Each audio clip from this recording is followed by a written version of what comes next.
Question یعنی کہ ایک سوال، انہوں نے جوابی ایک سوال پیش کر دیا بہت ہی سادگی کے ساتھ، دیٹ انفیریٹیڈ یعنی جس نے غصہ دلا دیا ابو جہل کو، جو اسلام کا سب سے بڑا دشمن ابو جہل تھا، اس کو کیا ہے انہوں نے سوالی جواب میں کیا کر دیا، غصہ دلا دیا. ہی یعنی ابو جہل سلیپڈ تھپڑ مارا حضرت اسما فیس، حضرت اسما کے فیس کے اوپر یعنی چہرے کے اوپر، حضرت اسما کے چہرے کے اوپر ابو جہل نے تھپڑ مارا، سو ہارڈ بہت ہی زور سے، ڈیٹ ہر ایئر رنگ ان کا جھمکا فیل آف یعنی کہ گر گیا. یہ فیل آف ایڈیم ہے یعنی نیچے گر گیا، تو اس کو اکٹھا پڑھیں گے، انڈر لائن کر لیجئے گا کہ ابو جہل نے حضرت اسما کے چہرے پر بہت ہی سختی سے زوردار تھپڑ مارا اور ان کا جھمکا کان کا نیچے گر گیا. بٹ شی ریمینڈ وہ رہیں اسٹیڈ فاسٹ یعنی کہ ثابت قدم، اینڈ ڈڈ ناٹ اور نہیں ریویل دا سیکرٹ اور کوئی بھی راز افشا نہیں کیا یا راز نہیں بتایا ابو جہل کو. ہی سلیپڈ حضرت اسما's فیس سو ہارڈ، انہوں نے بہت سختی سے ان کے منہ پر تھپڑ مارا حضرت اسما کے، ڈیٹ ہر ایئر رنگ فیل آف ان کا جھمکا نیچے گر گیا کان کا. بٹ لیکن شی ریمینڈ اسٹیڈ فاسٹ یعنی کہ بہت زیادہ ثابت قدم رہی، and did not reveal the secret انہوں نے اپنا راز افشا نہیں کیا. تو ساتھ ہی پیسج نمبر جو ہے 5 شروع کرتی ہوں 5 والا، کہ حضرت اسما کے آگے فیملی کا بتایا گیا ہے یعنی کہ دادا ابو کا. ہر گرینڈ فادر حضرت اسما کے دادا ابو حضرت ابو قحافہ واز آ ڈسبلیور کافر تھے ایٹ دا ٹائم اس وقت. حضرت آپ کے دادا حضرت اسما کے دادا ابو قحافہ اس وقت ایمان نہیں لائے تھے یعنی کہ کافر تھے. ہی واز ویری اولڈ وہ بہت بوڑھے تھے، اینڈ ہیڈ بیکم بلائنڈ اور وہ نابینا بن چکے تھے یا اندھے ہو گئے تھے. وہ کیا ہے خاصی عمر رسید تھے اور نابینا ہو گئے تھے. جی پیسج نمبر 5 کا نیکسٹ پارٹ ہے. ہی یعنی کہ وہ سیڈ ٹو ہر ان کے دادا نے حضرت اسما سے کہا، اسما آئی تھنک مجھے لگتا ہے حضرت ابو بکر صدیق رضی اللہ تعالیٰ عنہ ہیڈ ٹیکن لے گئے ہیں آل دا ویلتھ تمام دولت یعنی کہ تمام چیزیں جو تھی ان کی ویلتھ کی وہ لے گئے ہیں. حضرت اسما سے کہا ان کے دادا نے، لیونگ یو اور چھوڑ گئے ہیں تمہیں، اینڈ چلڈرن اور بچوں کو، ایمپٹی ہینڈیڈ خالی ہاتھ، اینڈ ہیلپ لیس اور بے بس. کیا ہے ان کے دادا، انہوں نے حضرت اسما سے دادا نے کہا کہ میرے خیال میں ابو بکر صدیق رضی اللہ تعالیٰ عنہ اپنی ساری دولت ساتھ لے گئے ہیں، تمہیں اور بچوں کو خالی ہاتھ اور بے یار و مددگار یعنی کہ تنہا چھوڑ گئے ہیں.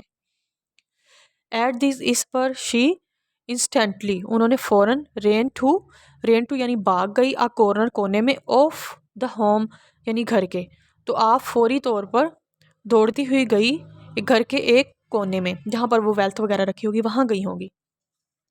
شی گیدرڈ انہوں نے اکٹھا کی، سم پیبلز کچھ کنکریاں، اینڈ پٹ دیم اور انہیں رکھ دیا، ایٹ دی پلیس اس جگہ پر، ویئر جہاں ہر فادر ان کے والد یوزڈ ٹو رکھنے کے عادی تھے، کیپ ہیز منی اپنے پیسہ. وہ اس جگہ پر بھاگ کر گئی اور انہوں نے کیا کیا، اکٹھا کر سم کچھ کنکر رکھ دیے اس جگہ پر جہاں ان کے والد کیا تھے، پیسہ رکھنے کے عادی تھے. اینڈ جویل اور جویلز یعنی کہ جولری، جوہرات جو تھے ان کے والد رقم اور جوہرات رکھنے کے عادی تھے. شی گیدرڈ سم پیبلز اس نے کچھ کنکریاں اکٹھا کی، اینڈ پٹ دیم انہیں رکھ دیا، ایٹ دا پلیس اس جگہ پہ، where her father use to جہاں اس کے والد رکھنے کے عادی تھے، keep his money and jewels یعنی کہ اس کے والد جو جولری یعنی کہ جوہرات اور رقم رکھنے کا عادی تھے وہاں پر وہ کچھ کنکر رکھ کر آ گئی. شی کورڈ اس نے ڈھک دیا، اٹ یعنی اس جگہ کو، with the piece of cloth کپڑے کے ایک ٹکڑے سے. یہ کلوتھ کو ایک نظر دیکھ لیجئے، یہ والا کلوتھ CLOTH یعنی کلوتھ والا ہے، ES اس کے ساتھ نہیں لگا. تو اب یہاں پر میں تھوڑا کلیریفائی کر دوں آپ لوگوں کو یہ گرامر کا رول، کہ ایک ورڈ ہوتا ہے کلوتھز اور کلوتھ. اب یہاں پر ہمیں یہ سمجھ نہیں آتی یہ کلوتھ کیوں لکھا ہے، کلوتھز کیوں نہیں لکھا، حالانکہ زیادہ تر کلوتھز لکھا ہوتا ہے.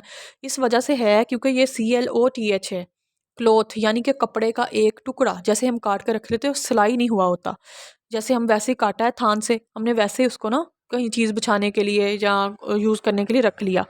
تو کلوتھ تب آئے گا جب وہ کوئی سلا ہوا کپڑے کی بات ہوگی جو سلائی ہوا ہوگا، ٹھیک ہے، جس کو پہنا جا سکتا ہو یا ویسے ہی سلائی کر کے یوز کیا ہو، ویسے ہی تھان سے کاٹ کر نہ استعمال کیا گیا ہو. کلوتھ اس کے لیے استعمال ہوتا ہے، کلوتھ ہے یعنی کہ ویسے ہی انسلا کپڑا کلوتھ ہے، سلائی کیا ہوا کپڑا کلوتھس، اس کے لیے ورڈ یوز کریں CLOTHES کلوتھس.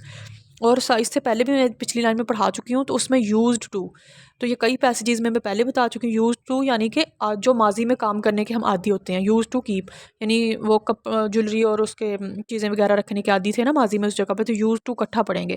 تو نیکسٹ دیکھتے ہیں. کھم یعنی کہ آئیں. گرینڈ فادر دادا ابو، دادا ابو آئیں اور کہتی ہیں لک دیکھیں. ہی ہیز لیفٹ وہ چھوڑ گئے ہیں. کیا لیفٹ چھوڑ گئے ہیں؟ آل دس فار اس وہ تمام ہمارے لیے چھوڑ گئے ہیں. آئیں دادا دیکھیں وہ تمام چیزیں ہمارے لیے چھوڑ گئے ہیں. اس رقم اور وہ جویلری کی بات ہو رہی ہے. ہی ٹچڈ انہوں نے دیکھا کیونکہ وہ بلائنڈ تھے نا، نابینا تھے. ہی ٹچ دا کلوتھ انہوں نے اس کپڑے کو چھوا. اینڈ تھاٹ اور سوچا. It was full of gold and jewels یہ رقم اور جوہرات سے بھرا ہوا ہے. پھر انہوں نے یہ سوچا.